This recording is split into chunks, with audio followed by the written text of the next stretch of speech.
मेरा नाम है मोहित और आपका स्वागत है हमारे यूट्यूब चैनल हिस्ट्री चैंपियन में। तो जैसा कि आप जानते हो, आपका जो पेपर होने वाला है सेकंड सेमेस्टर का सामान्य हिंदी का, हिंदी भाषा व्याकरण एवं संप्रेषण का, तो इससे संबंधित ये कंप्लीट वन शॉट वीडियो होने वाला है। वन शॉट वीडियो क्या होते हैं? इसमें आपका unit first, unit second, unit third और यूनिट फोर है, चारों की चारों यूनिट है, इनका रिवीजन देखने को मिलता है। मतलब और यूनिट 5 आपकी 500 यूनिट है ना, 500 की 500 यूनिट को इसी वीडियो में रिवीजन करा दूंगा। इससे बाहर आपको प्रश्न देखने को नहीं मिलेगा। तो यही वीडियो है जिसमें आपका कंप्लीट रिवीजन होगा। इसमें आपको कुछ बाहर पढ़ने की जरूरत नहीं पड़ेगी। साथ के साथ इसकी पीडीएफ कहाँ पर मिलेगी वो भी मैं आपको बताऊंगा, और अन्य वीडियो कहाँ पर देखने को मिलेगी, सारी जानकारी इसी वीडियो में मिलेगी। तो आपको चैनल को सब्सक्राइब कर देना, वीडियो को लाइक कर देना है।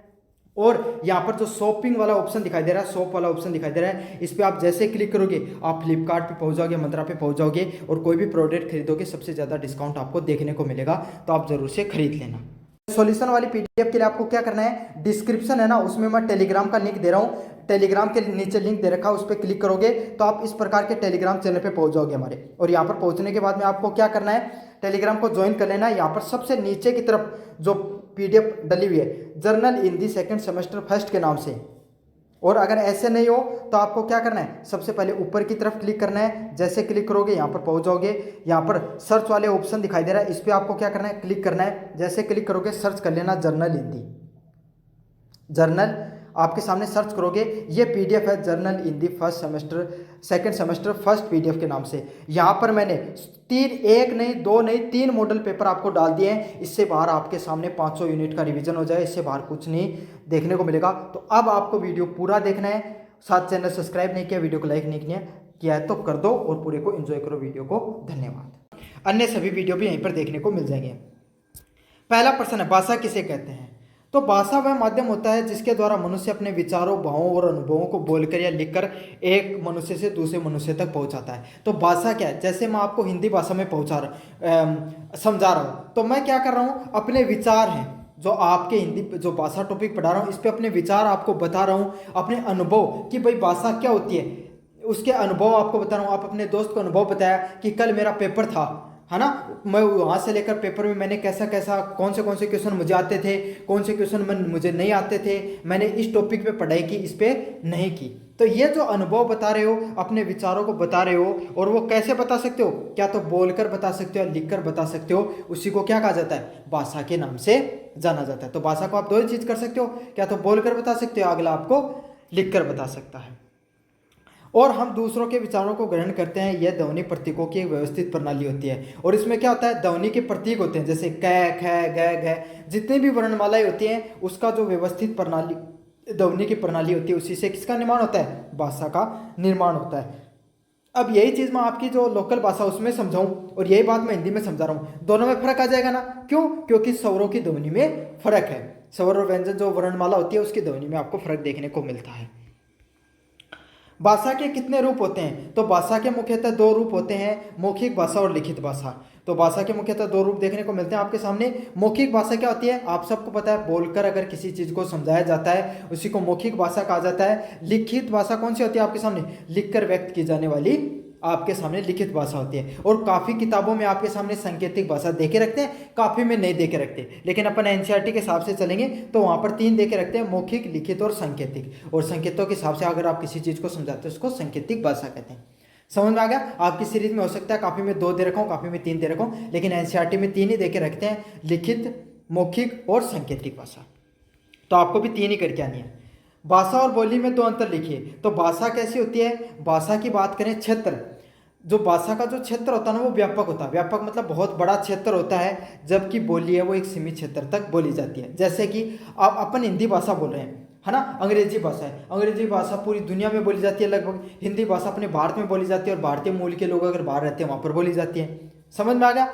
बोली कैसी है, मारवाड़ी। अब मारवाड़ी आप हरियाणा में लेके चले जाओगे, हरियाणा में तो फिर भी समझ जाएंगे, चलो कोई नहीं लोग, लेकिन आप चले गए साउथ में, तमिलनाडु में, तो वहाँ मारवाड़ी समझ पाएंगे? नहीं समझ पाएंगे। क्यों? क्योंकि मारवाड़ी का जो क्षेत्र है वो क्षेत्रीय भाषा, उसका स्थान कहाँ पर है, लगभग आपके सामने स्थानीय स्तर आपके अपने क्षेत्र तक होता है। समझ में आ गया? तो भाषा का क्षेत्र बड़ा होता है, बोली का क्षेत्र सीमित होता है। व्याकरण साहित्य की बात करें, भाषा का एक मानक व्याकरण व समृद्ध साहित्य होता है, जबकि बोली की व्याकरण और साहित्य प्रायतः अल्प और मौखिक होता है। तो भाषा होती है, उसको व्याकरण दृष्टि से बताएं तो भाषा है वो क्या होगी, उसका विस्तृत रूप से व्याकरण होगी। आपने चाहे हिंदी सीखो चाहे इंग्लिश सीखो, आप उसमें सीखते हो ना, जैसे इंग्लिश सीखते हो तो ABCD आपको पूरी सीखनी पड़ती है ना। हिंदी सीखते हो क ख ग सीखते हो, संज्ञा सर्वनाम विशेषण हो गया, क्रिया विशेषण हो गया, संधि हो गई, समास हो गए, रस हो गए, सारी चीजें सीखते हो, उसी को व्याकरण बोला जाता है। इंग्लिश में अपन क्या, noun, pronoun, adjective, adverb, antonym, synonym, idiom, phrases, आप सारी चीजें सीखते हो। प्रीपोजिशन हो गया, है ना, जो भी ग्रामर होती है वो। तो जो भाषा होती है उसको पूरी ग्रामेटिक वे से स्ट्रक्चर्ड किया जाता है, जबकि जो बोली होती है उसमें कोई भी ग्रामर नहीं देखने को मिलती। आपने कभी मारवाड़ी भाषा के पढ़ा कि आपने कभी भी इसी तरह के व्याकरण नहीं पढ़ते हो ना, तो यही है। और साहित्य भी छोटा ही देखने को मिलता है। राजभाषा और राष्ट्रभाषा में क्या अंतर होता है आपके सामने। राजभाषा वह भाषा जो किसी देश के सरकारी कामकाज में उपयोगी की जाए उसको राजभाषा के नाम से जाना जाता है और संवैधानिक रूप से उसको स्वीकृति मिली होती है। तो राजभाषा क्या होती है, जो आपके सरकारी कामकाज में जिसका उपयोग होता है और संविधान में उसको स्वीकृति मिलती है, उसी को राजभाषा के नाम से जाना जाता है। राष्ट्रभाषा की बात करें, वह भाषा जो राष्ट्र के अधिकांश लोगों द्वारा बोली जाती है और समझी जाती है, संस्कृति के पहचान से जुड़ी होती है, उसी को क्या कहा जाता है, राष्ट्रभाषा के नाम से जाना जाता है। फर्क समझो, राजभाषा सरकारी कामकाज में जिस भाषा का उपयोग किया जाए उसको राजभाषा के नाम से जाना जाता है। अब ऐसे याद नहीं हो तो राजकाज की भाषा समझ लो, समझ, राजकाज तो समझते हैं ना, सरकारी काम। जैसे इंग्लिश का भी उपयोग किया जाता है और हिंदी, दो मुख्यतः ऐसी भाषाएं हैं जिनका अपन क्या करते हैं, अपने राजकाज की भाषा में मुख्यतः उपयोग करते हैं। समझ में आ गया। अपने राजस्थान की मारवाड़ी भाषा को तो संवैधानिक दर्जा नहीं मिला, बाकी जितनी भी जो भाषाएं हैं जिनको संवैधानिक दर्जा मिला आर्टिकल 8 के अंदर, शेड्यूल 8 में, तो उनको वो सारी भाषाओं में भी राजपत्र के कार्य हो सकते हैं। समझ में आ गया, सरकारी आदेश निकल सकते हैं, तो वो राजभाषा है। राष्ट्रभाषा कौन सी होती है, जहां जिस भाषा को सबसे ज्यादा लोगों की स्वीकृति हो, जिसको हर कोई समझ सके। जैसे हिंदी है, अगर आप यूपी में चले जाओ, बिहार में चले जाओ, आप असम में चले जाओ और कहीं चले जाओ, है ना, साउथ में थोड़ा बहुत डिफरेंस आता है, बाकी पूरे भारत में लगभग लोग हिंदी को समझ पाते हैं। तो ये हमारी संस्कृति से भी जुड़ी होती है और सभी लोग इसको समझ पाते हैं। अभी तक भारत की कोई भी एक राष्ट्रभाषा के रूप में किसी को स्वीकार नहीं किया गया, यह सबसे मुख्य पॉइंट है। समझ में आ गया, मांग काफी बार उठी है। सर्वनाम के कितने भेद होते हैं, तो सर्वनाम के कुल 6 भेद होते हैं। पुरुषवाचक सर्वनाम, मैं, तुम और वह। पुरुषवाचक क्या, जहां एक कोई भी पुरुष, कोई भी व्यक्ति हो, राम, श्याम, घनश्याम, ऐसे व्यक्तियों के लिए आप जो प्रयोग करते हो। समझ में आ गया ना, जैसे राम आम खाता है ना, राम स्कूल जाता है, तो उसकी क्या करोगे, राम आम खाता है वह स्कूल जाता है, तो इसको क्या पुरुषवाचक सर्वनाम के नाम से जाना जाता है। सर्वनाम आपको पता है संज्ञा की जगह उपयोग में होते हैं। निश्चित सर्वनाम कौन से होते हैं, जिनका किसी भी चीज की निश्चितता को दिखाने के लिए प्रयोग किया जाए। आप इशारा करके बताओ कि यह वही व्यक्ति है जिसने मेरा पेन चुराया था। समझ में आ गया, तो यह कौन है, फिक्स व्यक्ति के बारे में बता रहे हो। जैसे राम के बारे में बता रहे हो, तो यह आप इशारा करके बताओगे तो निश्चितता का पता चलता है। अनिश्चित सर्वनाम क्या होते हैं, अनिश्चित सर्वनाम वो सर्वनाम होते हैं जिसे किसी निश्चित व्यक्ति के बारे में आपको नहीं पता चल रहे। जैसे इन सभी में से कोई एक है जिसने मेरा पेन चुराया, तो 5 व्यक्ति खड़े हैं, उनमें से कोई भी हो सकता है, आपको निश्चित नहीं पता है, तो इसी को क्या कहा जाता है, अनिश्चित सर्वनाम के नाम से जाना जाता है। संबंधवाचक सर्वनाम कौन से होते हैं, ऐसे सर्वनाम जो संबंध दर्शाने का कार्य करते हैं। जैसे कि वह कार्य कर रहा है, वह जो कार्य कर रहा है, जो पेंटिंग का कार्य कर रहा है वह मेरा भाई है, तो जो कौन, वो जो पेंटिंग करने वाला व्यक्ति, उससे संबंध दिखाने का कार्य किया गया है। प्रश्नवाचक सर्वनाम आप सबको पता है, कोई भी चीज के बारे में आप प्रश्न पूछने कार्य करते हो उसको प्रश्नवाचक सर्वनाम के नाम से जाना जाता है। और निजवाचक सर्वनाम जो आपके खुद के बारे में आप टिप्पणी करने के लिए उपयोग में करते हो उसको निजवाचक सर्वनाम के नाम से जानते हैं। संज्ञा की व्यक्ति को मर्यादित करने वाले शब्द क्या होते हैं, तो संज्ञा की जो व्यक्ति होती है, इसका अर्थ क्या था। इस प्रश्न को लगभग बच्चों ने गलत किया क्योंकि अर्थ ही नहीं समझ पाए।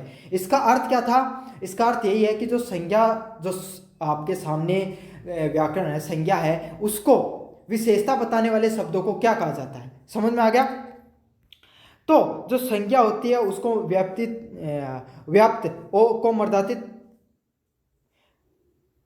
मर्यादित करने वाले शब्द कौन से होते हैं, विशेषण है, वो मर्यादित करने वाले शब्द होते हैं क्योंकि वो विशेष अर्थ और उसकी विशेषता बताने का कार्य करते हैं। अगला है सर्वनामिक विशेषण किसे कहते हैं, उदाहरण सही समझाइए। तो सर्वनामिक विशेषण वे सर्वनाम होते हैं जो संज्ञा से पहले आकर उसकी विशेषता बताते हैं और उसे संकेतित करते हैं। ये सर्वनाम होते भी विशेषण का कार्य करते हैं। ये कौन से सर्वनाम होते हैं, जो संज्ञा से तो पहले प्रयुक्त होते हैं, साथ के साथ उसका विशेषता बताने का भी कार्य करते हैं। जैसे कि यह घर मेरा है, आपने क्या किया, अपने दोस्त आ रहा था उसको बताया कि यह घर मेरा है। समझ में आ गया आपके सामने, घर से पहले आया है और संकेत करके बता रहा है। समझ में आ गया आपके सामने कि भाई ये वाली चीज़ें मेरी है।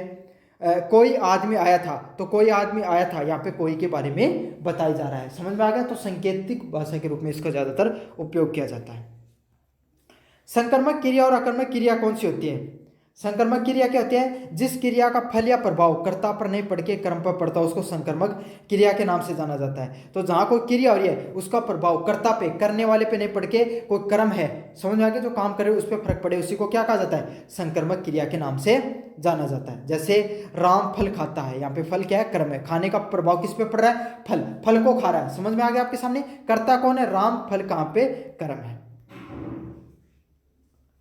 अकर्मक क्रिया की बात करें, जिस क्रिया का फल या प्रभाव सीधा कर्ता पर पड़ता हो, उसमें कर्म की आवश्यकता नहीं होती, उसको अकर्मक क्रिया के नाम से जाना जाता है। मतलब जो क्रिया है उसका प्रभाव सीधा कर्ता पे पड़े, उसमें कोई कर्म की आवश्यकता नहीं होती। जैसे बच्चा हंसता है, समझ में आ गया आपके सामने, कोई कर्म की आवश्यकता नहीं है, बच्चा करता है, बच्चा हंस रहा है, उसका प्रभाव उसी पे पड़ रहा है।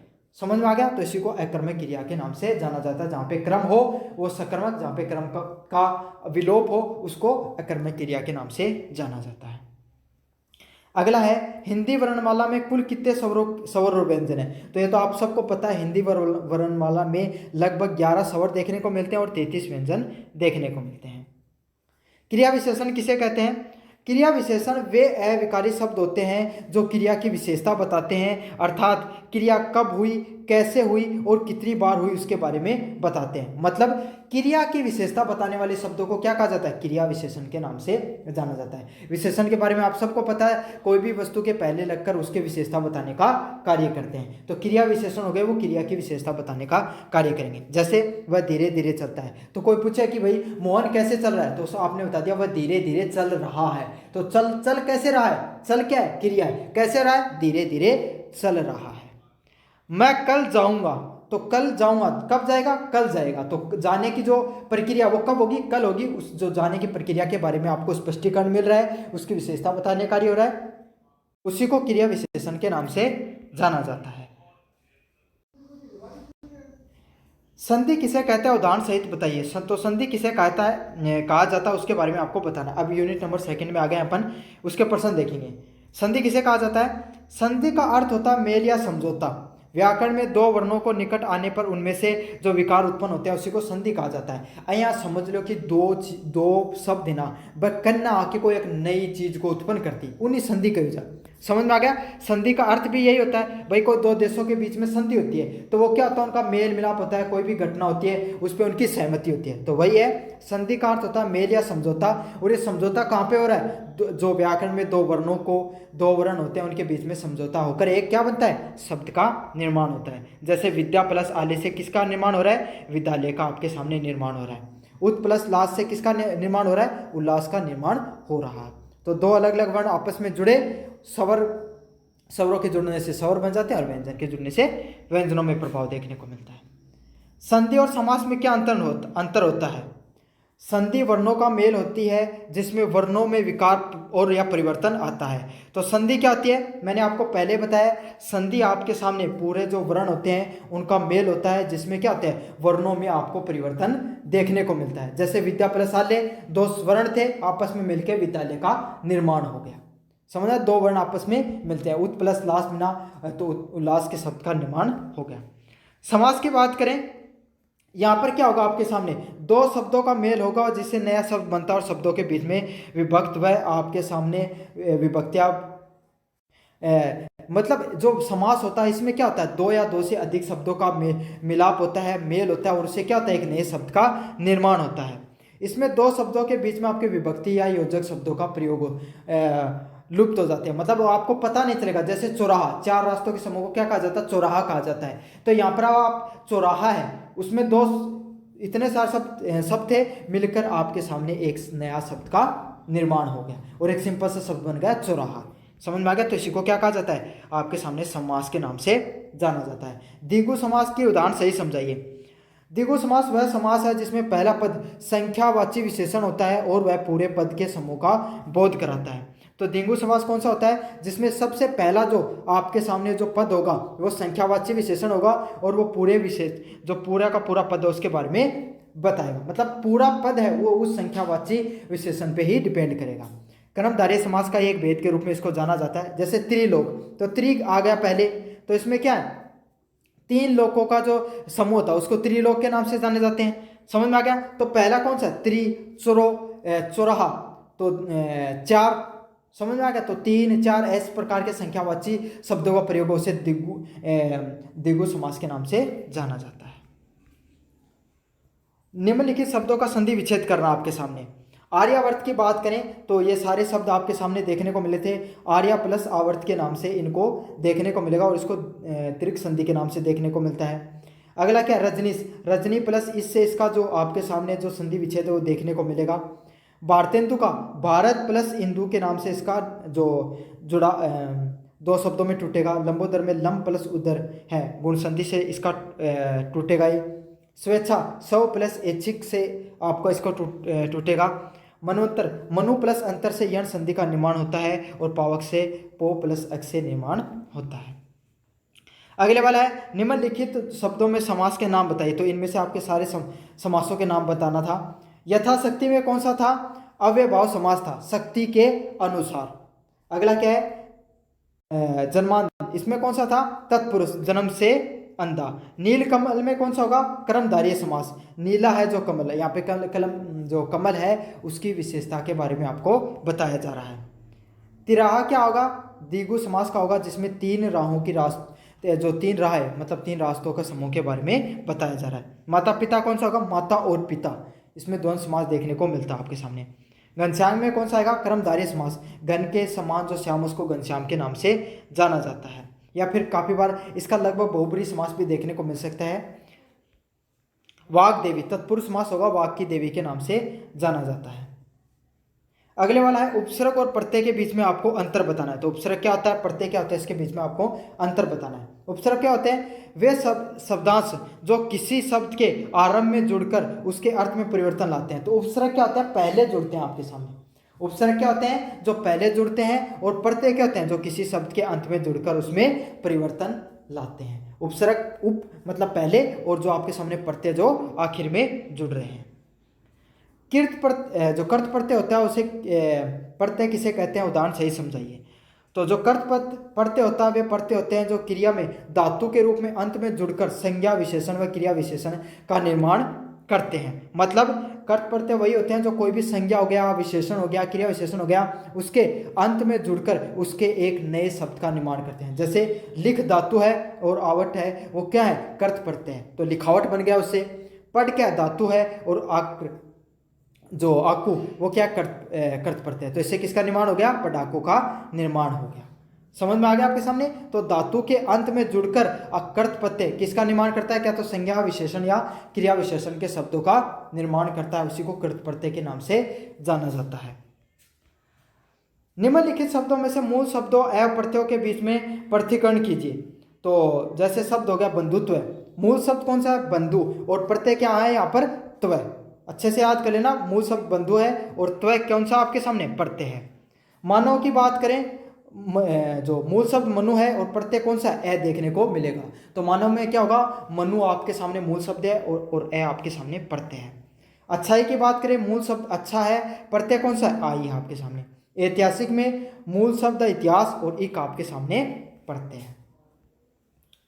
अगले वाला मूल शब्द है, इनमें से उपसर्ग को अलग करना आपके सामने। अत्याचार में क्या आएगा, मूल शब्द आचार है और उपसर्ग अति देखने को मिलेगा। अवतार में मूल शब्द तार है और उपसर्ग आपके सामने अव देखने को मिलेगा। सुपुत्र में मूल शब्द पुत्र है और उपसर्ग सु देखने को मिलता है। अनंत में मूल शब्द अंत है और उपसर्ग अन देखने को मिलता है आपके सामने। यहाँ पे ता प्रत्यय के कोई 2 उदाहरणों के बारे में लिखना था, सफल प्लस ता, मानो प्लस ता। समझ में आ गया आपके सामने। तो इस प्रकार से आपके सामने जो ता के 2 प्रत्ययों के बारे में मैंने, और ये सारे क्वेश्चंस मैंने पहले भी आपके सामने करवाए थे। अगले वाली है यूनिट नंबर 3 की, अपन शुरुआत करेंगे हम यूनिट नंबर 3 की। इसमें क्या है, वाक्य किसे कहते हैं, इसके अंग कौन से होते हैं। तो वाक्य क्या होते हैं, शब्दों का ऐसा व्यवस्थित और सार्थक समूह है जो वक्ता के आशय को पूर्ण रूप से व्यक्त करता है, उसको वाक्य कहा जाता है। मतलब शब्द होते हैं, उनको इतना व्यवस्थित तरीके से जोड़कर लिखा जाए जिससे एक सार्थक शब्द का निर्माण हो। जैसे वह, जैसे राम आम खाता है, ये सारे के सारे आपके सामने क्या, राम आम, ये अलग अलग है ना, तो ये क्या है, शब्द है। अब इनको एक जगह जोड़ दिया गया, राम आम खाता है, तो ये क्या बन गया, एक वाक्य का निर्माण बन गया। अब वाक्य तो आप ये शब्द तो कैसे भी जोड़ सकते हो आपके सामने, राम आम खाता है, इसको कैसे भी जोड़ सकते हो, आम राम है खाता, लेकिन इसका सार्थक अर्थ नहीं निकल रहा है ना। तो कोई भी जो शब्दों हैं उसके समूह को इस प्रकार से समायोजन किया जाना चाहिए जिससे उसका क्या हो, एक सार्थक अर्थ निकल सके।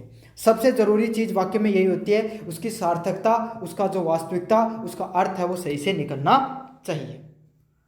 उद्देश्य क्या होता है, वाक्य में जिसके बारे में कुछ कहा जाए उसको क्या कहा जाता है, उद्देश्य के बारे में जाना जाता है। जैसे करता है, कर्म करने वाला व्यक्ति है, राम आम खाता है, तो यहाँ पर राम क्या है, राम के बारे में बताया जा रहा है कि वो क्या कर, आम खा रहा है।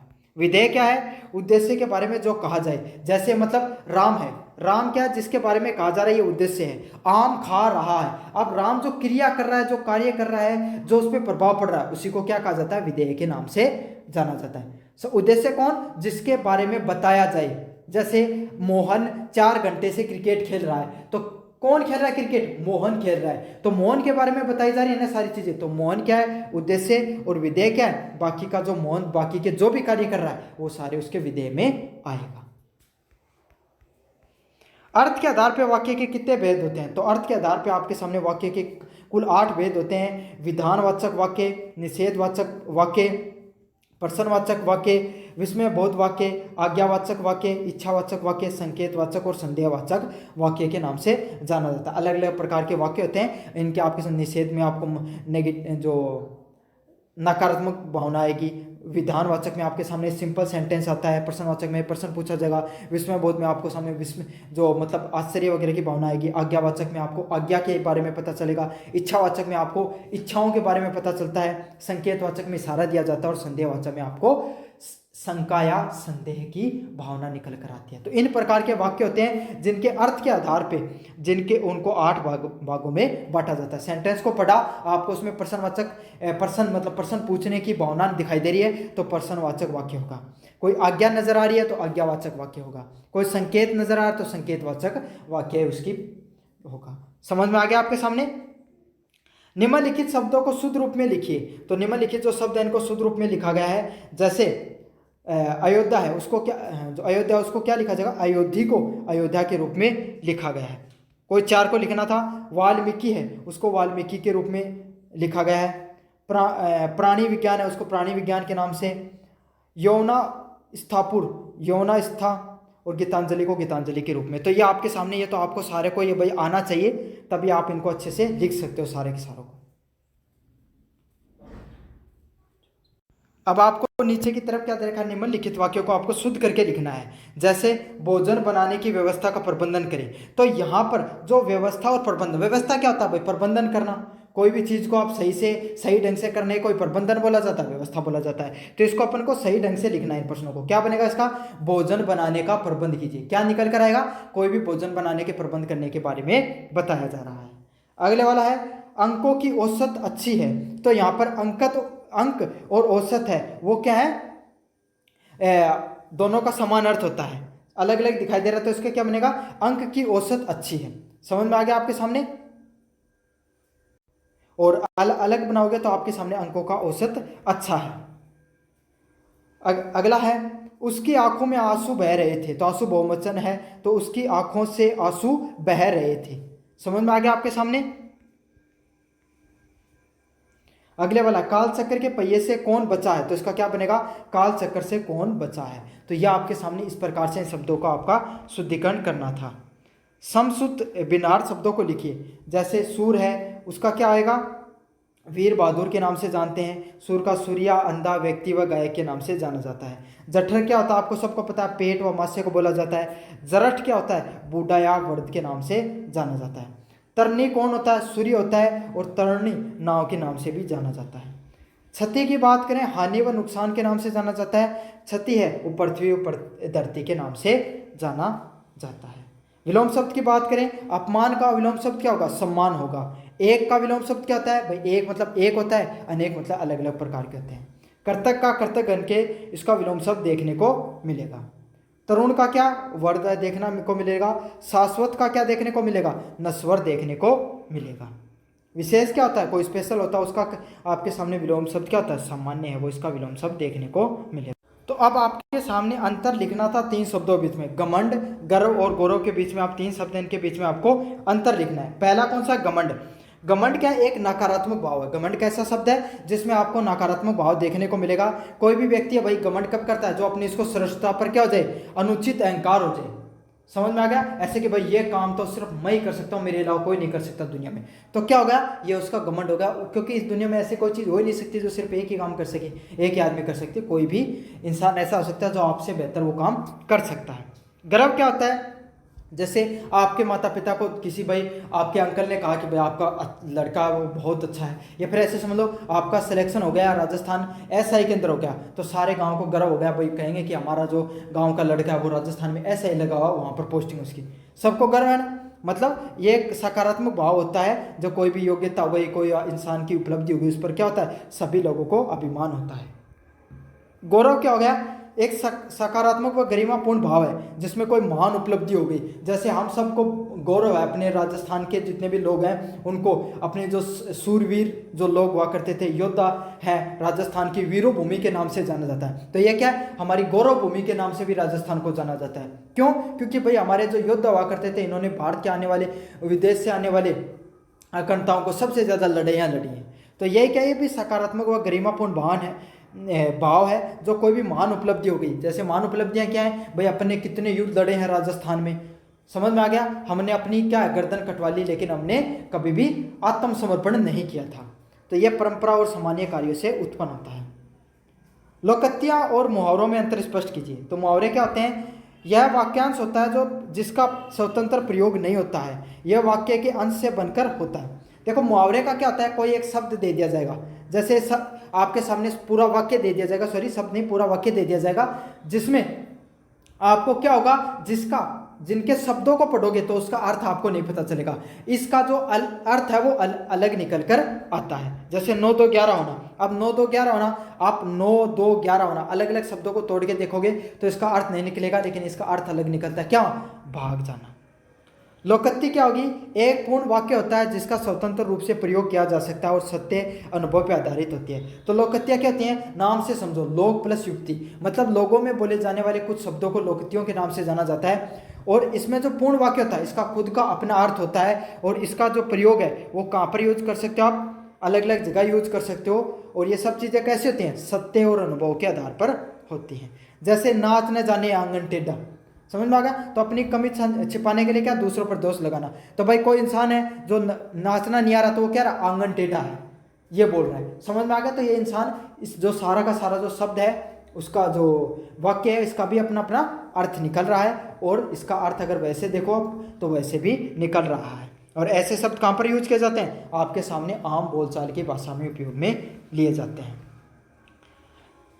अक्ल का अंधा होना, तो मूर्ख व्यक्ति जिसके सोचने की क्षमता नहीं होती उसको क्या कहा जाता है? अक्ल के अंधे होने के नाम से जानते हैं। अगले वाला क्या? कोआ चले हंस की चाल, कोई सामान्य या छोटा व्यक्ति किसी बड़े की नकल करे उसको क्या कहा जाता है आपके सामने? कोआ चले हंस की चाल जैसे शब्दों का उपयोग करते हैं। तो ये सारी लोकोक्तियाँ हैं जिनके अर्थ समझ लो आप। चंद्रमा को भी ग्रहण लगता है, तो कोई भी महान व्यक्ति हो, कितना भी सर्वश्रेष्ठ व्यक्ति हो, उसको भी कभी कभी ना कभी जीवन में असफलता सामना करना पड़ता है, संकट का सामना करना पड़ता है। जान बची तो लाखों पाए, यदि जीवन बच जाए तो जीवन में और कोई जान बचनी चाहिए, जीवन बचना चाहिए, चाहे आपको लाखों का नुकसान हो जाए। भाई गाड़ी का आपका एक्सीडेंट हो गया लेकिन आप सबका जीवन बच गया, तो आप क्या कहोगे? भाई जान बची तो लाखों पाए, जीवन बच गया, फिर चाहे कितने का भी नुकसान हो, इंसान नुकसान तो उठा लेता है। इन मुहावरों को आपको अर्थ बताना था। अपने पैर पे कुल्हाड़ी मारना, तो क्या भाई कोई अपने पैर पे कुल्हाड़ी मारने का अर्थ क्या होगा? अपने पैर पे कुल्हाड़ी मारेगा तो क्या होगा? कोई नुकसान होगा, पैर कट सकता है, नुकसान हो सकता है, तो इसके लिए उपयोग किया जाता है जानबूझकर अपने नुकसान करना। तो उदाहरण वाक्य का प्रयोग में बताएं, इतनी अच्छी नौकरी छोड़कर तुमने तो अपने पैरों पर कुल्हाड़ी मार ली। भाई कोई का अच्छी नौकरी लग गई थी, पटवारी लग गया था और उसने नौकरी छोड़ दी, तो क्या कहोगे, उसने तो भाई नौकरी छोड़ के अपने पैरों पे कुल्हाड़ी मार ली, अपना खुद का ही नुकसान कर लिया। उल्टी गंगा बहना, रीति व परंपरा के विपरीत कार्य करना। मतलब उल्टी गंगा बहना क्या है, उसने अपनी जो परंपरा होती थी, रीति होती है, उसी के हिसाब से कार्य करना है। बड़े भाई से छोटे भाई की सलाह देते देखना किसी को उल्टी गंगा बहने के नाम से जाना जाता है। कान का कच्चा होना, बिना सोचे समझे किसी बात पर विश्वास कर लेना। तुम्हारा मालिक बहुत कान का कच्चा है, कोई भी चुगली कर लेता तो मान लेता है। कान का कच्चा क्या होना, भाई कोई आदमी कान का कच्चा है, किसी से बात सुन ली और तुरंत उसी बात पे विश्वास कर लिया, तो आप क्या कहोगे, ये तो बड़ा कान का कच्चा आदमी है, हर कोई इंसान पर विश्वास कर लेता है।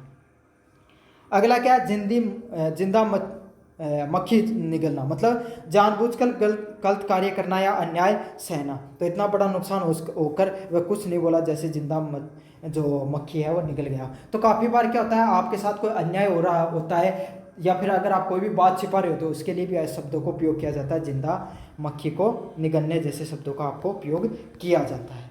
तो यह आपके सामने जो पूरा जो मॉडल पेपर था मैंने आपको कंप्लीट करवा दिया है। ये पिछली बार का पेपर देखने को मिला था, तो इस प्रकार का आपका कुछ पेपर आएगा।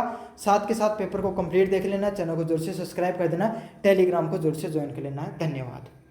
पत्र किसे कहते हैं और ये किसके द्वारा और किसे लिखा जाता है। उदाहरण स्वरूप आपको एक अर्थशास्त्रीय पत्र लिखना है, तो अब अर्थशास्त्रीय पत्र किसे कहा जाता है और ये किसके द्वारा लिखा जाता है, और उदाहरण स्वरूप आपको क्या करना है, एक अर्थशास्त्रीय पत्र को लिखना है। तो चलो शुरू करते हैं अपन इस वीडियो को। अर्थशास्त्र के पत्र के बारे में आज अपन कंप्लीट पढ़ लेंगे आपके सामने। अगर आप और कोई विद्यार्थी हो और कोई यूनिवर्सिटी के, तो भी आपके लिए बहुत ज़्यादा इंपॉर्टेंट होने वाला है वाला वीडियो।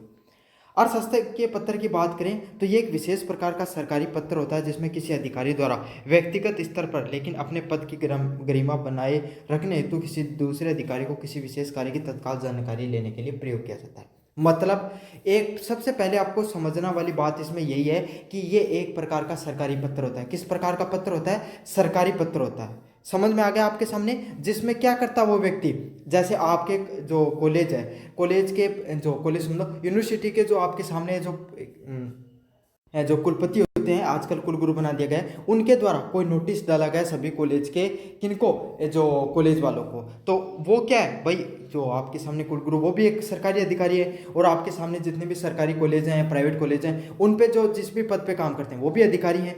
तो सरकारी कॉलेज वालों को डाला ऐसे समझ लो, तो सरकारी कॉलेज के प्रिंसिपल है वो भी सरकारी अधिकारी हैं। तो एक अधिकारी दूसरे अधिकारी को क्या कर रहा है, अपने जो पद के बारे में कोई विशेष कार्य निर्णय के बारे में जानकारी देने के लिए पत्र लिखता है। जैसे उन्होंने लिखा कि भाई आपको अपने कॉलेज में जितने भी विद्यार्थी हैं उनकी अटेंडेंस को सुचारू रूप से जारी रखना है। आपको 40% की जो आपके सामने जो कितने की है क्राइटेरिया से 80% की जो अटेंडेंस रेट है उसको बनाए रखना है।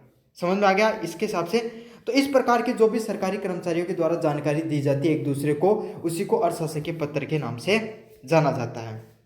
काफ़ी बार किसके लिए, कि भाई ध्यान आकर्षित करने के लिए, कि उन्होंने ध्यान आकर्षित किया कि भाई अटेंडेंस को ध्यान रखिए, कॉलेज में जो अदर कोकुलर एक्टिविटीज़ होती हैं, खेलकूद प्रतियोगिताएं होती हैं, उनको भी सुचारू रूप से आपको करवानी है। समझ में आ गया। या काफ़ी बार कोई भी निर्णय होता है उसको आपको शीघ्र करवाने के लिए भी किया जाता है। जैसे उन्होंने कर दिया कि भाई प्रैक्टिकल वगैरह है उसको आपको 1 सप्ताह में क्या करवाना है, पूरे करवाने हैं। इस प्रकार के जो पत्र लिखे जाते हैं उसको अर्थशास्त्र के पत्र के नाम से जाना जाता है। इसमें औपचारिक पत्र की औपचारिकता थोड़ी कम होती है, लेकिन अनौपचारिकता नहीं होती है। हाँ, ये पत्र होता है ना, जो औपचारिक पत्र होते हैं उसकी तरह एकदम औपचारिक नहीं होता है, लेकिन अनौपचारिक तो बिल्कुल भी नहीं होता। मतलब इस अनौपचारिक पत्र कौन से होते हैं, जो अपने दोस्त को लिख दिया, अपने रिश्तेदार को लिख दिया, उसको अनौपचारिक पत्र बोला जाता है। तो उस प्रकार के पत्र तो ये नहीं होते हैं, लेकिन औपचारिक पत्र इसकी पूरी तरीके से होते हैं। समझ में आ गया आपके सामने। औपचारिकता हो सकता है थोड़ी कम हो, है ना, लेकिन अनौपचारिक नहीं होगा, बिल्कुल एकदम औपचारिक पत्र की तरह लिखा जाएगा। ये किसके द्वारा लिखा जाता है, तो आपको मैंने बता दिया, एक सरकारी अधिकारी है वो दूसरे सरकारी अधिकारी को लिखेगा। क्या तो भाई समान विभाग हो गया, समझ में आ गया, या विभिन्न विभाग को भी काफ़ी बार लिख दिया जाता है। जिसमें प्रिय महोदय जैसे संबोधना का प्रयोग होता है, और उसमें किस प्रकार के जो शब्दों का प्रयोग होगा, प्रिय या प्रिय महोदय जैसे शब्दों का प्रयोग होगा। और अंत में आपको आपका सद्भावी भवदीय के स्थान पर शुभ चिंतक या शुभेच्छु जैसे शब्दों का प्रयोग किया जाता है। ये पत्र प्राय गोपनीय होते हैं और सीधे व्यक्ति के नाम पर भेजे जाते हैं, और काफ़ी बार ये पत्र गोपनीय भी होते हैं। जैसे काफ़ी बार को सरकारी फाइल वगैरह निकालनी पड़ती है ना, उस प्रकार के पत्रों को निकालने के लिए गोपनीय पत्रों के नाम से जाना जाता है। अब एक उदाहरण के लिए अपन अर्थशास्त्र के पत्र का नाम से जानते हैं। जैसे कि एक किसके द्वारा लिखा गया है, जो प्रेषक भेजने वाला व्यक्ति होता है। सबसे पहले आपको किस प्रकार से लिखना है, इसके फॉर्मेट को समझेंगे। तो यहाँ पर सबसे पहले प्रेषक लगा के आपको क्या लिखना पड़ता है, जिस व्यक्ति को लिख रहे हो उसके फुल एड्रेस के नाम से ये चीज़ें लिखी जाती हैं। तो किसके द्वारा लिखा जा रहा है, अजय कुमार शर्मा के द्वारा लिखा जा रहा है। कौन से पद पे, वो संयुक्त सचिव है। कितनी बड़ी पद है, संयुक्त सचिव होता है वो, है ना, शिक्षा विभाग राजस्थान सरकार के द्वारा। और फिर नीचे आपको दिनांक देनी है। तो आपको क्या समझना है, इसको ऐसे नहीं लिख के आना आपको, ये तो ऐसे कैसे लिखा गया। सबसे पहले प्रेषक लिखा आपने, भेजने वाला, फिर अजय कुमार लिखा आपने, अजय कुमार, समझ में आ गया। फिर वो किस पद पे है, अजय कुमार है। कोई भी व्यक्ति है, आप अपने पत्र में लिखो तो अजय कुमार लिखने की जरूरत नहीं, मोहन, सोहन, रोहन, जो भी आप नाम लिखना चाहो वो लिख सकते हो। फिर वो किस पद पे हैं, तो पद का नाम क्या तो दे के रखेंगे भाई, आपके जो पेपर आएगा उसके अंदर। अगर नहीं दे के रखते हैं तो आपको क्या करना है, अपने स्तर पे उसको लिख देना है। जैसे कि आपने लिखा है कि जैन लिख दिया, समझ में आ गया किसके। फिर विभाग का नाम लिखना है। अब जैन किस में होता है, जलदाय विभाग में होता है, समझ में आ गया, जलदाय विभाग में। और फिर नीचे आपको दिनांक कहाँ पे, और फिर उनकी जो कहाँ पर लगे हुए हैं, तो बीकानेर में लिख सकते हो, जोधपुर में लिख सकते हो, हनुमानगढ़ में से लिख सकते हो, कहीं से भी लिख सकते हो। और लास्ट में आपको दिनांक देनी है, जिस दिनांक पे वो हैं। 27 सितंबर 2025 से वो आपको हैं, जिस दिनांक को आप क्या कर रहे हो, पत्र लिख रहे हो, उस दिनांक की आपको डेट देनी है। जैसे 29 तारीख का पेपर है तो 29 तारीख की आपको दिनांक दे देनी है। समझ में आ गया आपके सामने। फिर आपको लिखना है प्रिय श्रीमान राजेश वर्मा जी। तो आप अब जो ये तो लिखने वाला था, आप किसको लिख रहे हो, तो राजेश, जो श्रीमान राजेश वर्मा जी उनको आपके द्वारा लिख रहे हो, समझ में आ गया। तो फिर लिखने वाले का आपको नाम लिखना है। जैसे कि आपको विदित है कि राज्य में सरकार के रिक्त पदों को भरने हेतु चलाए जा रहे विशेष कार्यक्रम के अंतर्गत आपको प्रारंभिक शिक्षा भर्ती की प्रक्रिया शीघ्र पूर्व करानी है। तो अब आपको अगले को क्या काम करना है उसके बारे में तुरंत बता देना। समझ में आया कि अब इसमें क्या बताया जा रहा है भाई, किसके लिए लिखने पत्र, कि जो शिक्षकों की जो पदों की रिक्त पदों की जो भर्ती है ना, उसका जो अभियान चलाया जा रहा है कि भाई अब जल्दी से जल्दी जो सरकारी पदों पर जो पद खाली पड़े हैं उनको पूर्ण रूप से भर दिया जाए। इस प्रकार का जो कार्यक्रम चलाया जा रहा है, उस अभियान को क्या करना है, आपको उस जो भर्ती प्रक्रिया है उसको जल्द से जल्द शुरू करना है। इस संबंध में विभाग द्वारा सभी आवश्यक दस्तावेजों का सत्यापन व अंतिम सूची तैयार करने का कार्य अंतिम चरण में है। और इसमें क्या बताया है कि जो विभाग के जितने भी आवश्यक दस्तावेज है, भाई अगर आप कोई भी सरकारी जॉब की पेपर क्रैक कर लेते हो, फिर क्या होता है, आपके दस्तावेजों का प्रमाणीकरण होता है। आप दस्तावेज लेके जाते हो, विभाग आपको बुलाता है, आपके दस्तावेजों की जांच की जाती है, कहीं आपके पास जाली नकली दस्तावेज तो नहीं है, क्या आप वास्तविकता में जो योग्यता उस भर्ती के लिए क्या वो धारण कर रखी है या नहीं कर रखी, या आपने सिर्फ ऐसे ही फॉर्म लगा दिया है। तो उसकी जो दस्तावेज सत्यापन का कार्य चल रहा है, और फिर दस्तावेज सत्यापन होने के बाद में फाइनल मेरिट लिस्ट है, वो अंतिम सूची है, वो तैयारी की जाती है। तो आपसे अनुरोध है कि आप अपने विभाग में इस प्रक्रिया को तेज करने तो आवश्यक निर्देश प्रदान करें। तो वो क्या कर रहे हैं कि भाई ये प्रक्रिया जो आप कर रहे हो ना, ये अभी थोड़ी स्लो प्रोसेस में चल रही है, आप इसको तेजी से करने का प्रयास करो।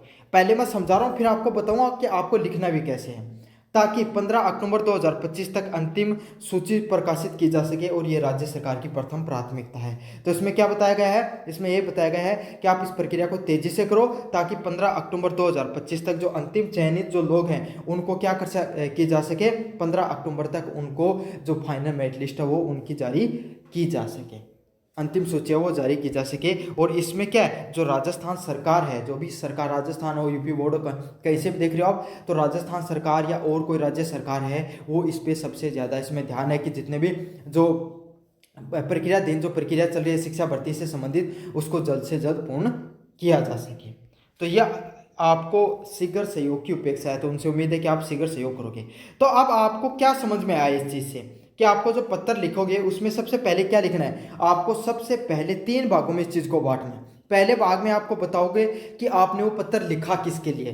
तो आपने सबसे पहले क्या बताया कि भाई रिक्त पदों की जो भर्ती भरने चल रही थी, उसकी प्रक्रिया को क्या करना है, आपको शीघ्र पूर्ण करनी है। समझ में आ गया आपके सामने कि भाई जो प्रक्रिया चल रही है उसको आपको शीघ्र पूर्ण करनी है, इसके लिए पत्र लिखा गया है। फिर आपको क्या बताना है कि अब जो कार्य जो आप कर रहे हो ना, वो किस स्टेज में चल रहा है इसमें, बीच का स्टेज। समझ में आ गया। जैसे कि इस समय जो आपका कार्य है वो दस्तावेजों का सत्यापन चल रहा है और अंतिम जो फाइनल मेरिट लिस्ट निकालनी है। फिर आप क्या करोगे, आप बड़े अधिकारी हो तो हमेशा निर्देश जारी करोगे कि आपको ये काम है ये उतनी तारीख तक करना है। समझ में आ गया। और फिर लास्ट में क्या करोगे, आपको जो शिखर सहयोग की अपेक्षा है। ऐसे समझ में नहीं आए तो कॉलेज वाले से उदाहरण से बता दूं। आपने क्या किया, जो कुलगुरु उनके द्वारा सारे जो प्रिंसिपल सरों को बताया गया कि आपको क्या करना है। ये जो पत्र है वो किसके लिए लिखा गया है, मान लो कि जो प्रैक्टिकल हैं उनको करवाया जाए जल्द से जल्द। फिर आप क्या लिखोगे नीचे की तरफ कि जो प्रैक्टिकल वगैरह हैं उनके इस समय क्या हो गए हैं, जो काफ़ी जो विषय के जो प्रैक्टिकल है वो हो चुके हैं, काफ़ी विषयों के बचे हुए हैं। तो आपसे अनुरोध है कि आप जल्द से जल्द पूर्ति करें, है ना, ताकि आप हम बच्चों का जल्द से जल्द क्या कर सकें, आपके सामने रिजल्ट जारी कर सकें। समझ में आ गया आपके सामने। इस प्रकार से अशासकीय पत्र को लिखा जाता है। शुभकामनाओं सहित लिखा है अजय कुमार शर्मा है संयुक्त सचिव। कहाँ के संयुक्त सचिव हैं ये, आपके सामने जो अजय कुमार शर्मा को ये पद लिखा गया, शिक्षा विभाग के संयुक्त सचिव हैं। समझ में आ गया। ये था आपका अशासकीय पत्र। अगले वाला प्रश्न आपके सामने राजस्थान जो अपन निविदा से संबंधित प्रश्न आपके सामने ये, इसमें क्या है, निविदा को देखेंगे, निविदा लिखने का सही प्रारूप क्या होता है। समझ में आ गया आपके सामने। तो राजस्थान विश्वविद्यालय जवाहरलाल नेहरू मार्ग जयपुर की ओर से नकारा सामान और रद्दी की नीलामी हेतु निविदा का प्रारूप लिखिए। तो बच्चों आप अपन इसमें निविदा है उसका प्रारूप सीखेंगे कि निविदा को किस प्रकार से लिखा जाता है। तो राजस्थान जो विश्वविद्यालय है उसमें क्या है, नकारा सामान। नकारा सामान क्या होता है भाई, स्टेज जो आपके सामने कोई यूनिवर्सिटी है उसमें मान लो कोई इंस्ट्रूमेंट खराब हो गई, लैब का कोई सामान खराब हो गया, कोई आपके साइड में फर्नीचर खराब हो गया, और भी जो लाइट वगैरह है, इलेक्ट्रॉनिक कोई सामान खराब हो गया, वो अपन जो कूड़ा जो आपके सामने स्टोर रूम में फेंक देते हैं कचरे के रूप में, और रद्दी है ना, वो पड़ी हुई उसकी नीलामी के लिए निविदा निकाली जाती है ताकि उसको बेचकर कुछ पैसा आपके सामने जो कॉलेज फंड में आ सके, यूनिवर्सिटी फंड में आ सके। तो इसके ऊपर अपन निविदा लिखेंगे। निविदा क्या होता है, एक प्रकार की टेंडर प्रक्रिया होती है जिसको निकाला जाता है। जैसे सड़क, आपका गांव में सड़क बन रही है, उसके लिए क्या कर दिया जाएगा, टेंडर निकाला जाएगा। अब फिर क्या, जितने ठेकेदार होंगे वो सारे के सारे आएंगे और जो सबसे सस्ते प्राइस में उसको ले लेता है, क्या सड़क बनाने उसको टेंडर मिल जाता है। और यहाँ पर क्या होगा, रद्दी मिल रही है तो जो सबसे अच्छे पैसे देगा उसको मिल जाएगा। निविदा का प्रारूप की बात करें तो निविदा लिखने का सबसे अच्छा तरीका क्या होता है, सबसे पहले कौन सी विभाग है, कौन सी सरकारी संस्था है जिसके द्वारा निविदा की क्या है, अधिसूचना जारी की है, या जो निविदा की जो आपके एडवर्टाइजमेंट किया है उसके बारे में लिखा जाता है। सबसे पहले राजस्थान विश्वविद्यालय के द्वारा किया गया है, कहाँ है, जयपुर में भंडार विभाग के द्वारा निकाला गया है। देखो विभाग का भी नाम लिखा है, राजस्थान विश्वविद्यालय, फिर जयपुर का जो भंडार विभाग है उनके द्वारा ये क्या निकाली गई है, आपके सामने सूचना निकाली गई है। समझ में आ गया। फिर क्या है, आपको निविदा सूचना संख्या देना बहुत ज़्यादा जरूरी है। अच्छा ये क्या होती है, निविदा सूचना संख्या क्या होती है, ये भाई टेंडर संख्या होती है। वहाँ पर जो आपके सामने कोई भी डिपार्टमेंट होता है उसमें इतने टेंडर निकल सके उसके बाद का टेंडर ये है। समझ में आ गया। तो आपको क्या करना है, ये रट के चले जाना है, सीधी बात है, आपको कोई ज़्यादा दिमाग नहीं लगाना है, सीधा सीधा ही रट लो। आपको ये चिपका कहना चाहे कोई भी आ जाए। फिर आपको क्या देना है लास्ट में, अपनी दिनांक आपको लास्ट में लिखनी होती है। तो आपको निविदा लिखने समय क्या याद रखना होता है, सबसे पहले आपको जो राजस्थान विश्वविद्यालय है और कोई विभाग है तो सबसे पहले आप विभाग के बारे में जानकारी दो, कहाँ पर है वो विभाग उसके बारे में बताना है। फिर आपको क्या करना है, निविदा सूचना संख्या लिखनी है, बहुत जरूरी है। आप निविदा सूचना संख्या लिखोगे और लास्ट में दिनांक है, किस दिनांक को निविदा जारी हो रही है उसके बारे में आप जानकारी दोगे। समझ में आ गया। लास्ट में लिखते हो आप खुली निविदा सूचना, किसके बारे में लिखते हो, खुली निविदा सूचना के बारे में आप लिखते हो। अब निविदा लिखने का जो क्या क्या तरीका होता है, प्रारूप होता है, उसके बारे में अपन समझेंगे। जैसे निविदा लिखी जाती है उसमें क्या करते हो आप, सबसे पहले बताते हो कि खुली निविदा सूचना क्या होती है। दो प्रकार से लिखी जाती है, इसमें आप खुली निविदा सूचना देते हो और निविदा का विवरण देते हो। खुली निविदा सूचना क्या होती है, जिसमें आप बताते हो कि कोई भी विभाग है वो निविदा है, टेंडर है, वो निकाल रहा है, वो किस चीज़ के लिए निकाल रहा है, वहाँ पर आपको क्या क्या चीज़ें उपलब्ध होंगी या फिर आपको क्या क्या चीज़ें करनी होगी। समझ में आ गया। उसके बारे में आपको क्या छोटी सी विवरण दे दिया जाता है, छोटा सा आपको बता दिया जाता है भाई ये चीज़ें आपको वहाँ पर मिलेंगी, आपको ये चीज़ें जो सामान के लिए हमने निविदा निकाली है। तो जैसे इन्होंने क्या निकाला है, राजस्थान विश्वविद्यालय जयपुर के भंडार विभाग में उपलब्ध विभिन्न प्रकार के नकारा सामान अच्छा, यहाँ क्या बताया कि जो जयपुर में जो विश्वविद्यालय है राजस्थान यूनिवर्सिटी, उसके जो भंडार विभाग है उसमें अलग अलग प्रकार के जो नकारा चीज़ें पड़ी हुई हैं, जिसमें क्या है आपके सामने पुराना फर्नीचर है, इलेक्ट्रॉनिक के उपकरण है, कबाड़ है, लोहा है और रद्दी है, कागजात की पत्रिकाएं हैं और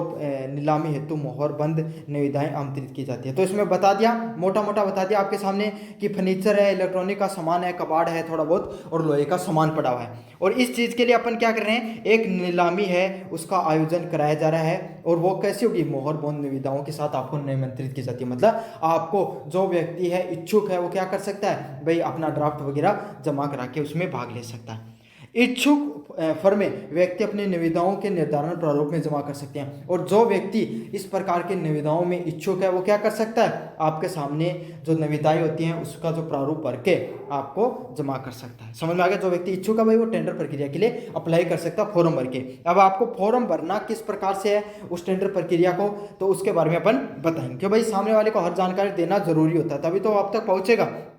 फिर दोगे आपको निविदा, जो निविदा होगी उसकी क्या विवरण प्रणाली होती है, किस प्रकार से आपको जो निविदा है उसकी टेंडर प्रक्रिया है उसको आपके सामने आपको आगे तक मतलब किस प्रकार से वो चलने वाली है।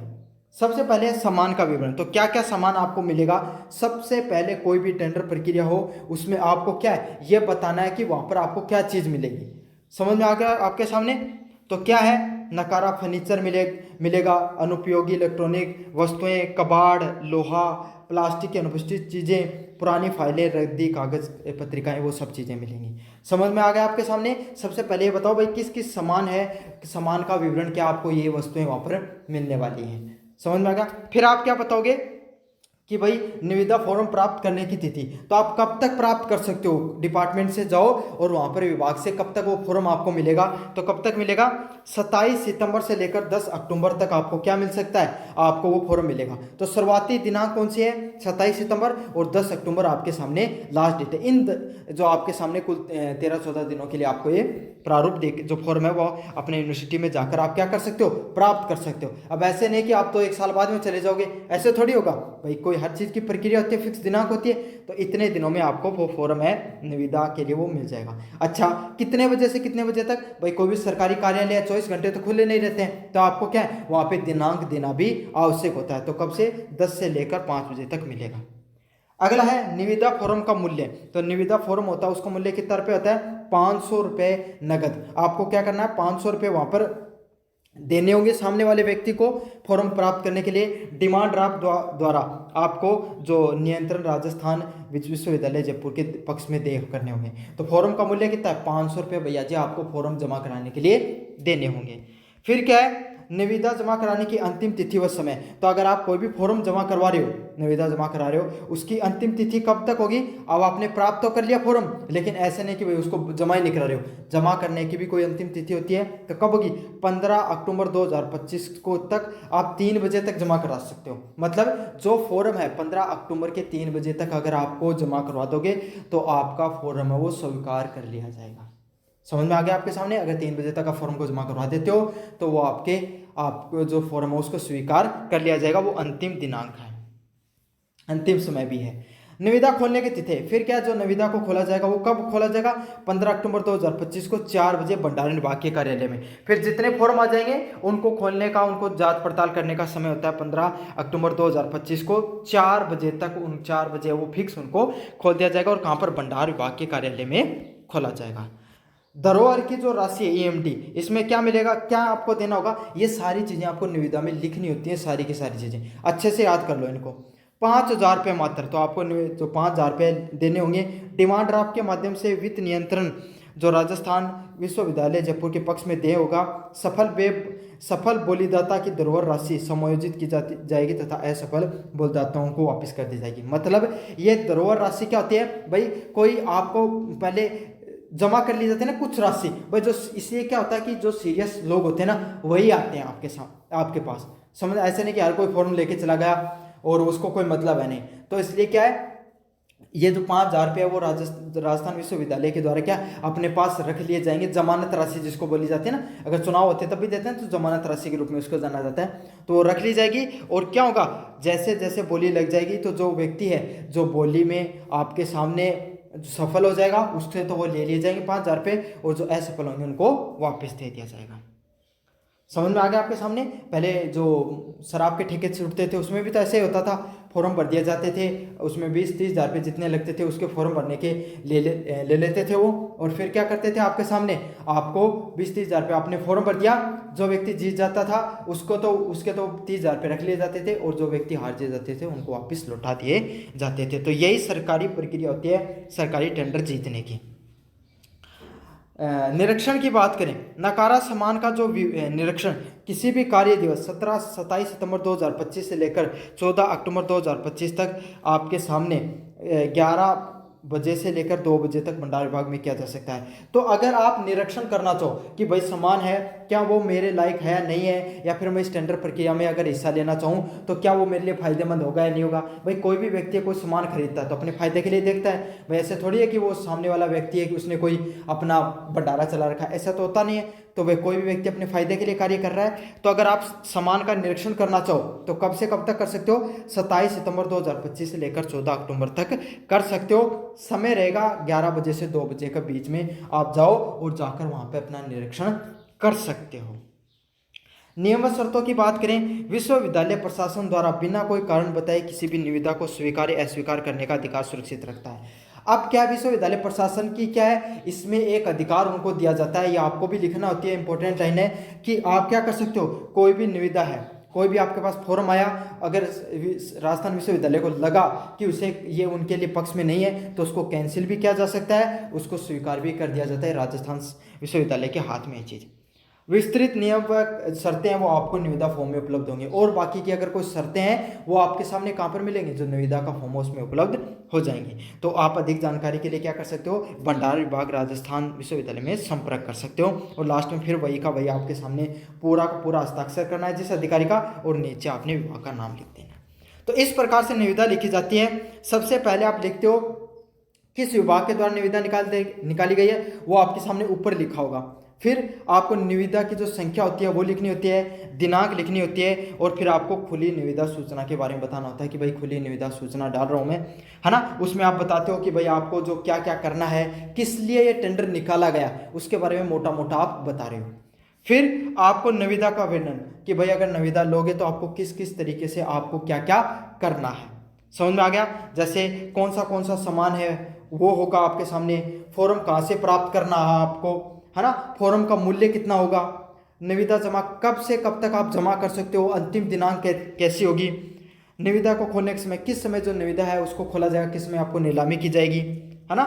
धरोहर राशि, भाई कितने रुपए आपको जो निविदा उसके लिए जमा करने होते हैं। भाई फॉर्म के पैसे अलग हैं लेकिन निविदा में भाग लेने के पैसे अलग हैं, समझ में आ गया।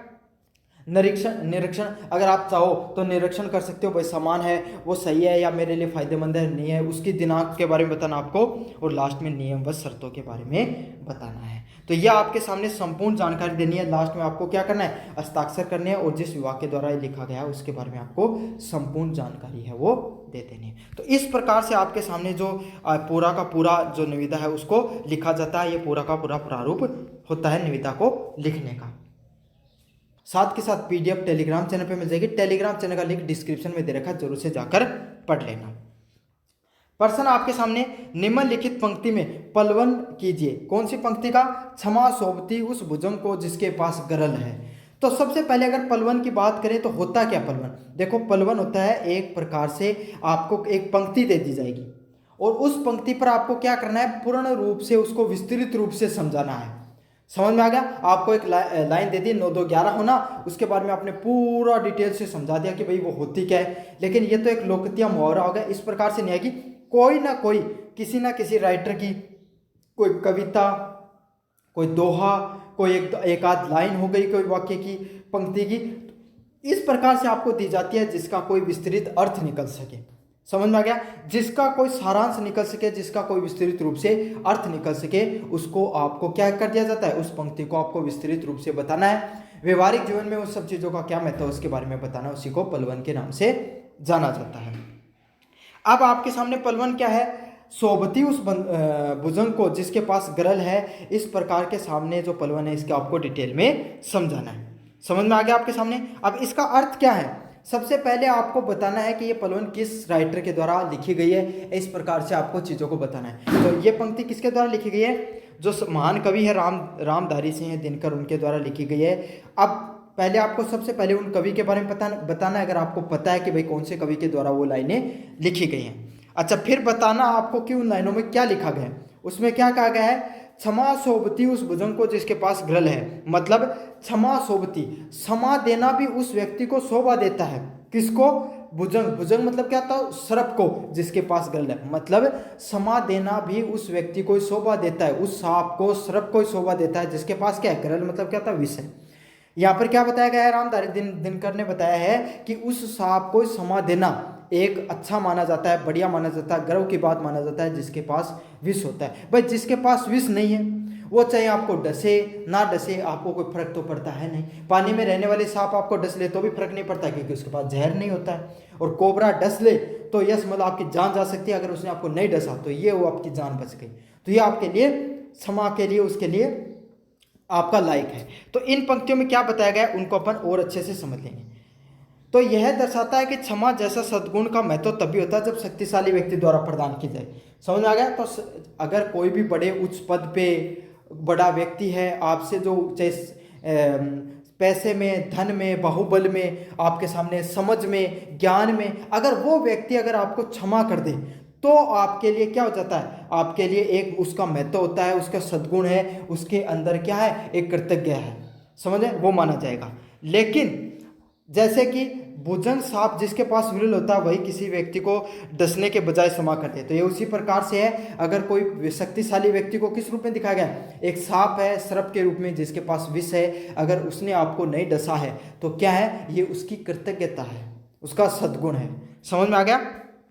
तो उसी की क्या जो क्षमा है महान मानी जाती है। जिसके पास सब कुछ हो, भैया जी अगर उसने आपको मतलब क्षमा कर दिया तो समझ लीजिए कि सद्गुण वाला व्यक्ति है। इसके विपरीत यदि कोई शक्तिहीन व्यक्ति आपको क्षमा करता है तो उसकी व्यवस्था मानी जाती है। लेकिन अगर कोई व्यक्ति, शक्तिहीन व्यक्ति अगर आपको माफ कर दे तो उसमें उसकी कोई मानता नहीं मानी जाती, उसकी व्यवस्था मानी जाती है। भाई अगर आप एक बात सोचो, एक अखाड़े में अगर एक अखाड़ा का मैच चल रहा है, एक पहलवानी का मैच चल रहा है, और एक हल्का सा दुबला पतला आदमी अगर बहुत बड़े पहलवान को हरा दे तो क्या हो जाती है? उसका कितना नाम हो जाता है कि वाकई में यार उसने कितना तगड़ा रहा है। और अगर वो उस दुबले पतले को हरा दे तो कोई फर्क नहीं पड़ता, क्योंकि पता था शक्तिहीन आदमी है। इसी तरीके से अगर कोई भी शक्तिशाली व्यक्ति है, अगर कोई शक्तिशाली व्यक्ति है, वो अगर आपको क्षमा कर देता है तो उसमें उसकी कृतज्ञता होती है। समझ में आ गया? और अगर कोई व्यक्ति है जिसके पास ज़्यादा शक्ति नहीं है, वो अगर आप माफ भी कर दे तो उसकी क्या मानी जाएगी? उसमें उसकी व्यवस्था मानी जाती है।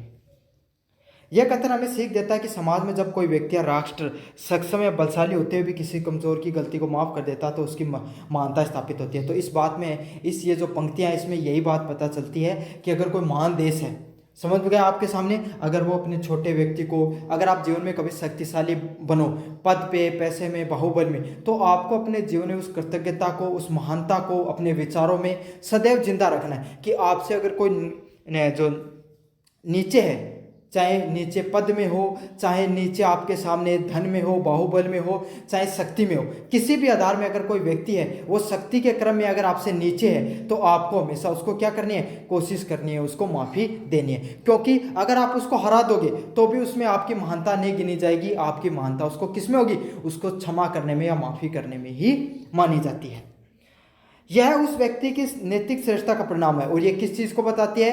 कि जो बाहुबल वाले व्यक्ति ने अगर आपको माफ़ किया तो ये उस व्यक्ति की नैतिकता है, उसकी संस्कार है, उसकी ही श्रेष्ठता का गुणगान होता है। जहां शक्ति का उपयोग विवश के लिए नहीं बल्कि संयम, उदारता व शांति स्थापित के लिए किया जा रहा है। और शक्ति का प्रतीक क्या होता है? शक्ति का प्रतीक हमेशा विनाश के रूप में देखा गया है। समझ गए? शक्ति को किस रूप से जोड़ा जाता है? विनाश के रूप से जोड़ा जाता है। अगर वही शक्ति है, अगर उसमें उदारता आ जाए, अगर उस व्यक्ति में शांति आ जाए, उस व्यक्ति में संयम आ जाए, तो वो व्यक्ति कैसे गुण धारण कर लेता है? क्षमा करने का गुण धारण कर लेता है। अगर आपके अंदर किसी भी व्यक्ति को क्षमा करने का गुण है तो आप क्या कर सकते हो? आपके अंदर है, संयम आ चुका है जीवन में, आप कैसे उदारता है आपके जीवन में, और आप क्या शांति को सहयोग करने वाले व्यक्ति हो। एक सशक्त व्यक्ति का समाधान केवल दुर्बलता नहीं बल्कि आत्मविश्वास दिखाता है। अगर आप अपने पद से नीचे, अगर आप शक्ति के क्रम में कोई आपसे नीचे, अगर आप उसको क्षमा कर देते हो तो ये आपकी कमजोरी नहीं बल्कि आपकी महानता के रूप में दर्शाया जाएगा। काफ़ी लोगों में ये होता है कि भाई वो उनकी टारगेट ही कौन होते हैं, जो शक्ति में क्रम में उनसे नीचे हैं, उन्हीं लोगों को टारगेट करना उनका क्या होता है, सबसे मुख्य लक्ष्य होता है। समझ में आ गया। ये लाइनों ने हमें यही समझाया है कि अगर आपसे कोई शक्ति में नीचे के क्रम में उसको आप माफ कर दोगे तो ये आपकी दुर्बलता नहीं महानता का दर्शन दिखाएगा। उच्च मानवीय मूल्यों का परिचायक होता है और साथ के साथ क्या बताता है कि आपका जो मूल्य है वो क्या है, बहुत अच्छे हैं, बहुत आप समझदार हो, अपनी जो शक्ति आपने जो ईश्वर ने प्रदान किया है आपको, या आपने जो खुद ने व्यक्तिगत रूप से जो आपने कमाई है उसका क्या आप उसका सदुपयोग कर रहे हो। तो इस प्रकार से जो पलवन होते हैं उनको लिखा जाता है, जिसमें आपको क्या किया जाता है, कोई एक लाइन दे के रखेंगे, एक पंक्ति दे के रखेंगे, कोई दोहा दे के रखेंगे, कोई ऐसी पंक्ति होगी जिनका सामाजिक कोई अर्थ निकलेगा और फिर उनको क्या करना है, आपको उनको डिटेल में एक्सप्लेन करना होता है। जैसे आपने क्या कर दिया, पहले उन लाइनों को क्या अच्छे से, जैसे रामधारी सिंह दिनकर के द्वारा उस कवि का नाम लिखा, फिर उसको आपने समझाया कि इस लाइन का क्या अर्थ है और फिर उसका नैतिकता के रूप में क्या अर्थ निकलता है, सामाजिक रूप से क्या अर्थ निकलता है, उसको आपने और डिटेल से समझाया। तो इस प्रकार से पलवन है उनको लिखा जाता है। मुझे उम्मीद है कि आपको पलवन के पूरे प्रारूप के बारे में समझ आ गई होगी। अब अपन बढ़ेंगे आपके सामने, अथवा में आपको एक प्रश्न और देखने को मिलता है, किसके बारे में, निबंध के बारे में आपको प्रश्न देखने को मिलता है। तो पिछली बार आया था मेरे प्रिय कवि, मेरा भारत महान, स्वदेशी जागरण, बेटी बचाओ बेटी पढ़ाओ, जैसे आपके सामने देखने को मिला था। इसमें से एक करवा दे रहा हूँ कि आपको लिखने का तरीका पता चल जाए। कौन सा है, मेरा भारत महान है। समझ में आ गया। इसमें देखेंगे, भारत एक ऐसा देश है जो अपनी सभ्यता, संस्कृति और विविधता के लिए विश्व भर में विख्यात है। तो भारत कैसा देश है, भारत एक ऐसा देश है जो किसके लिए जाना जाता है, अपनी सभ्यता के लिए, अपनी संस्कृति और अपनी विविधता के लिए क्या है, विश्व भर में विख्यात है। समझ में आ गया आपके सामने। भारत एक ऐसा देश है जो किसके लिए मानता है, अपनी सभ्यता के लिए, संस्कृति के लिए, विविधता के लिए सारी दुनिया में जाना जाता है। हमारे भारत देश एकमात्र ऐसा देश है जहाँ पर इतने प्रकार की पग पग पे, गांव से गांव में आपके बोलियां बदल जाती हैं, पानी बदल जाता है, खान पान बदल जाता है, भाषा बदल जाती है, रहन सहन बदल जाता है। समझ में आ गया। हम इतने भेदभावों के बावजूद, सामाजिक धार्मिक क्षेत्रीयवाद के बावजूद भी हम एक हैं, स्थापित हैं। ये एक बहुत बड़ी महानता का परिचय है। वास्तव में महान होने के कई आयाम समेटे हुए। अगर आप भारत के वास्तविक स्वरूप को समझो, हम अपने भारत के भारतीय होने के गुणों को समझें तो हमें पता चलता है कि हम वास्तविकता में क्यों महान हैं। इसकी महानता केवल इसके विस्तार, भौगोलिक विस्तार और जनसंख्या में नहीं है। अगर आप भारत की महानता की बात करें तो इसका अर्थ सिर्फ यही नहीं है कि हम बहुत विशाल हैं। समझ में आ गया आपके सामने, बहुत विशाल होना महानता का परिचय नहीं है। हम बहुत बड़ी जनसंख्या को स्थापित किए हुए हैं, इस बात में भी कोई महानता का परिचय नहीं है, बल्कि उसके हृदय में निहित सहिष्णुता, आध्यात्मिकता और जो लोकतांत्रिक मूल्य वो गहराई से भरे हुए हैं। किस चीज़ से महानता का परिचय भारत का, कि हमारे अंदर किस चीज़ के गुण है, सहिष्णुता के गुण है। समझ में आ गया। हम सभी लोगों को एकजुट करने पर विश्वास रखते हैं। आध्यात्मिक व्यक्तित्व है हमारा। किस प्रकार का व्यक्तित्व है हमारा, आध्यात्मिक व्यक्तित्व है हमारा। और जो हमारे लोकतांत्रिक मूल्य हैं उनको हमने गहराई से समेटा हुआ है। भारत की भूमि ऋषि मुनियों की तपोभूमि रही है। और भारत की भूमि वो कैसी रही है, ऋषि भूमियों की तपोभूमि हुई है। वैदिक काल से लेकर आज के समय तक हमारे जो संत समागम की जो परंपराएं हैं, ऋषि मुनियों की जो परंपराएं हैं, संस्कार हैं, धार्मिक मूल्य हैं, वो आज भी हमारे नैतिकता, हमारे संस्कार, हमारे धार्मिक, आर्थिक, सामाजिक रीति रिवाजों के अंदर उसी तरीके से समायोजित हैं। जैसे पहले थे वैसे ही आज समायोजित हैं। इसीलिए भारत को कैसी भूमि माना जाता है, तपोभूमि के नाम से जाना जाता है, जहाँ वेद, उपनिषद और गीता जैसे अमर ग्रंथों की रचना हुई। और भारत वो भूमि है जहाँ पर साहित्य और आपके सामने धार्मिक साहित्य की जो रचना है उसमें अलग अलग शुरुआत वेदों से होती है, आगे बढ़े उपनिषद और गीता जैसे अमर ग्रंथ जो पहले के समय भी पढ़ने में उतने सजीव, सार्थक और वास्तविक लगते थे जितने आज के समय अगर आप उनको पढ़ते हो तो उतने लगते हैं। जहाँ अनेक ग्रंथ हैं, धर्म है, हिंदू, बौद्ध, जैन, सिख, पारसी और अन्य बहुत से धर्म हैं, सबके सब धर्म हैं, वो भारत में बहुत अच्छे से समायोजित हैं, संगम के साथ रहते हैं और एकजुटता के साथ, बंधुत्व के साथ रहते हैं। इसके विविध धर्मों, ईसाई व इस्लाम धर्मों को भी खुलकर अपनाया है। भारत की वैदिक संस्कृति है, उसकी शुरुआत वैदिक संस्कृति से होती है। हम अपनी जो संस्कृति में हिंदू धर्म को जन्म देते हैं, आगे जाकर हमारे द्वारा जो सनातन परंपराएं हैं, लेकिन उसके बाद में वक्त बदलता है और भारत में मुस्लिम आक्रांताएं भारत के अंदर आक्रमण करते हैं। मुस्लिम जो इस्लाम धर्म है वो भारत के अंदर स्थापित होता है, हम उसको भी स्वीकार करते हैं। उसके बाद में जो आपके सामने उपनिषद काल के अंदर जो आप यूरोपीय लोगों के द्वारा ईसाई धर्म का प्रचार प्रसार होता है, भारतीय संस्कृति ने उनको भी सहृदय खोलकर स्वीकार किया है। हम अनेकता को एकता यहाँ की सबसे बड़ी विशेषता है। और अगर अपन भारत देश की बात करें, यहाँ की अगर अनेक विशेषताएं हैं, लेकिन उनमें से एक सबसे खूबसूरत, सबसे बेहतरीन और सबसे अच्छी विशेषताएं कौन सी है? हम अनेक होने के बावजूद भी एक हैं। चाहे हम अनेक संस्कृति के आधार पे हैं, हम अपनी विचारधाराओं के आधार पे हैं, हम धार्मिक स्वरूप से, जातियों के आधार पे, क्षेत्रीयवाद के हिसाब से, बोलियों के हिसाब से, शिक्षा के आधार पे, हाँ, अगर आप गुण, अगर भेदभावों को देखने पर आओगे तो आपको बहुत से भेदभाव मिल जाएंगे, लेकिन हमें गर्व है, हम एक हैं इस विचारधारा पे कि हम भारतीय हैं।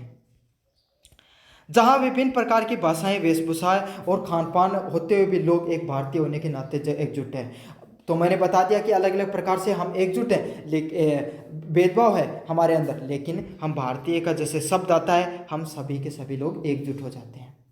ये एक कृषि प्रधान देश है जहाँ गांव इसकी आत्मा है। भारत कैसा देश है? भारत एक कृषि प्रधान देश है जहाँ पे सबसे ज़्यादा लोग कृषि करने वाले लोग रहते हैं। हमारे गांव, हमारे जो सबसे खूबसूरत सभ्यता, संस्कृति हमारे कहाँ पर बसती है? गाँव में बसती है।